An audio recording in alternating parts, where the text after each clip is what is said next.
will turn off the game for a hot second because I want to pull this up. Paint's probably just the easiest way to do this. So, like, let's say, let's use this one.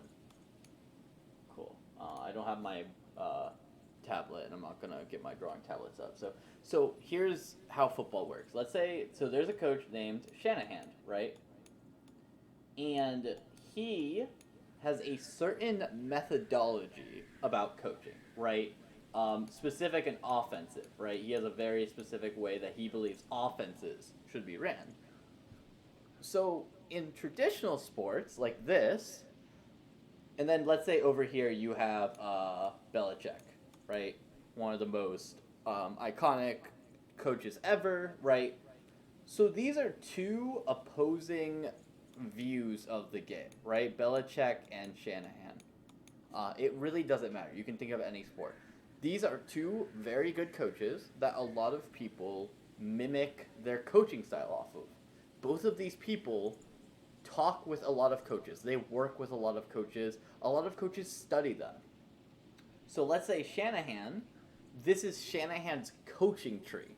So this means that his offensive coordinator is getting picked up by a team. Right? His wide receiver coach that he's trained and who has trained under him is getting picked up by a team. Right? His quarterback coach is getting picked up by another team. So quickly, you get a situation where Shanahan's influence and his view on how the game should be ran is being spread to different organizations. Now, Belichick coaches, let's say his offensive coordinator also goes to a team. Let's say his quarterback coach goes to the same team that Shanahan's offensive coordinator went to, right? They come and let's just, for simplicity's sake, let's say they go to LA together, right? Belichick's quarterback coach and Shanahan's offensive coordinator. They both go to LA together. So then you start getting a mix of philosophies, where now you have Shanahan's coaching tree and Belichick's coaching tree meshing together in LA to create a new way to analyze the game. And this is what I'm saying with when league and how esports should start to move. Esports should start to replicate this. A great example would be with LS, Max Waldo. Max Waldo and Viger V2 are both coaches who have talked extensively with LS. They are actually the reason LS recommended Vigar and Max Waldo to Cloud9, which is why he's the head coach now, is because Jack from Cloud9 thought those were such great hires that he trusted LS. But the point is, let's say at some point, right, let's get rid of all of this and start talking about it in terms of League of Legends, right? So now, let's say LS is now the head of a tree, right? So he has Max. Sorry, my drawing is terrible with a mouse.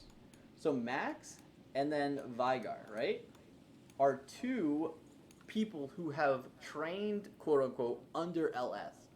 They eventually will leave Cloud9, right? Let's say Vigar goes to CLG. Let's say Max goes to TSM. Right? This is how coaching trees are developed. Because then Max is going to teach LS's vision of league to TSM and TSM's coaches. TSM's coaches will take what Max is giving them and mold it in a way that makes sense for them. They may compare it with what they already know. They may use another coach that they really respect. This is how sports and how league should eventually evolve.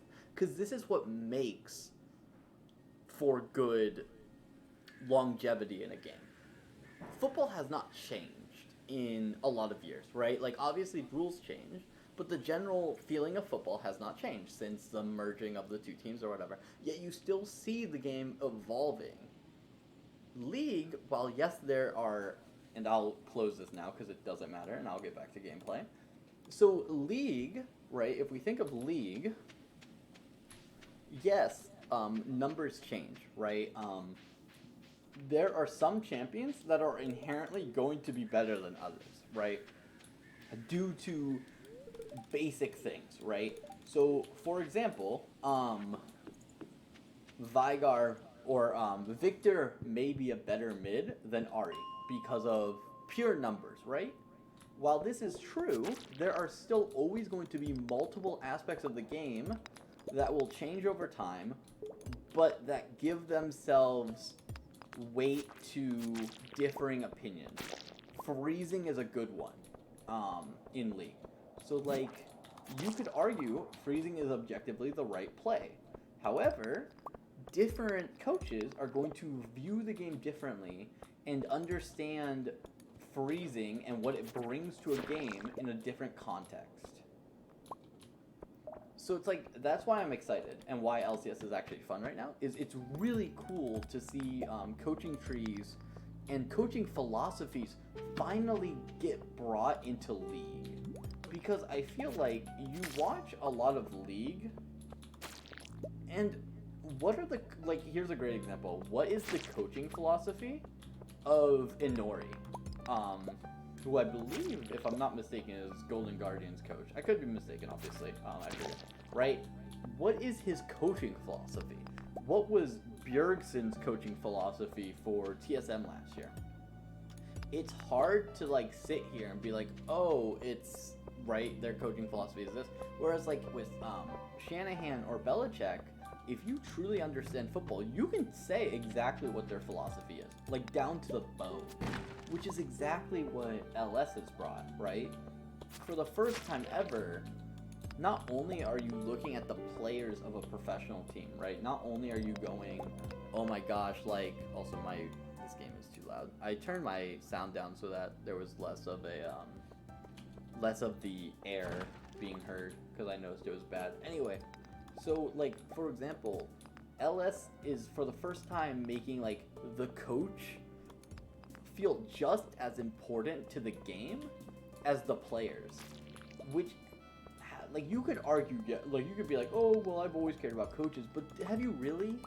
When they're all drafting the same thing, and you understand the game through the player's lens, having a team where it's not just the players that you're interested in, but you're also like, how is LS going to innovate his drafts? How is he going to push his philosophy through his players? Like, that kind of stuff is now being brought into